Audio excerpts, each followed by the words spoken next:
LoadingBut: if the AFL is so intent on this change, it can wait until there's more community support than exists today. The Commission should wait until footy fans have accepted, to varying extents, the various rule changes that were rammed through at the end of 2018. People will accept change in certain doses.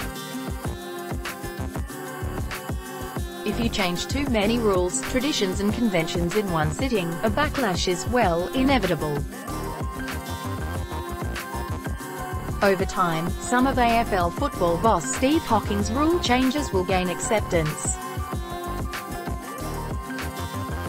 Other changes, especially the confused 50 metres rule, might prove ephemeral and not last the season. Certainly, the coaches don't like that one. The runny restrictions, conversely, is one that coaches don't like, that the punters might warm to over time.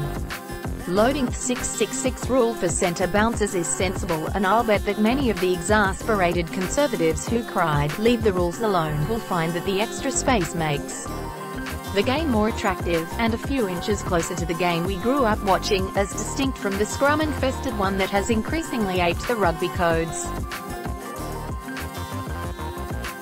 Speaking of rugby, the NRL moved to a night slot some time ago, as did the Australian Open tennis, both men and women.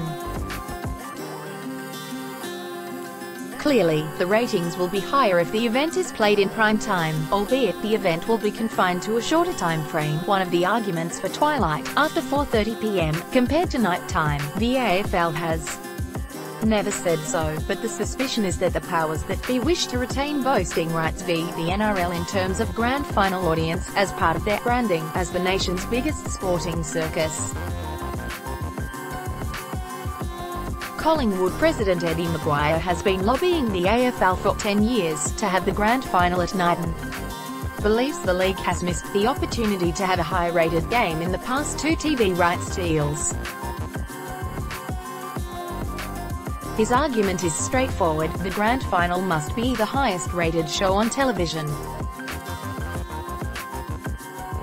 Full stop. As of last year, the AFL grand final still has the larger audience. Moreover, the television rights deal has a few years to run, and, in McLaughlin's telling, the AFL won't get another cent in this deal from the switch to a game that finishes after dusk. That last year's game received universal acclaim as a classic probably slows the momentum for change. McLaughlin and his executive have already made a decision, and it would be staggering if McLaughlin had reached his recommendation without sounding out the governing body. His board, the chairman, Richard Goyder, would surely know where this was headed in 2019. Channel 7, obviously, would like the twilight night grand final.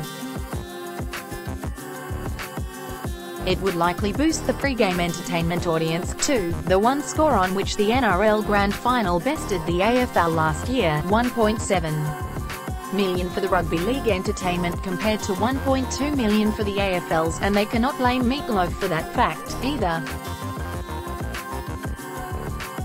Improving the pre-game entertainment is not reason enough for the shift. In the eternal struggle between tradition and progress, between tradition and commerce, between the committed fan and the unconverted swing viewer, the AFL should give greater weighting to the status quo. For another year, the time isn't right, so to speak.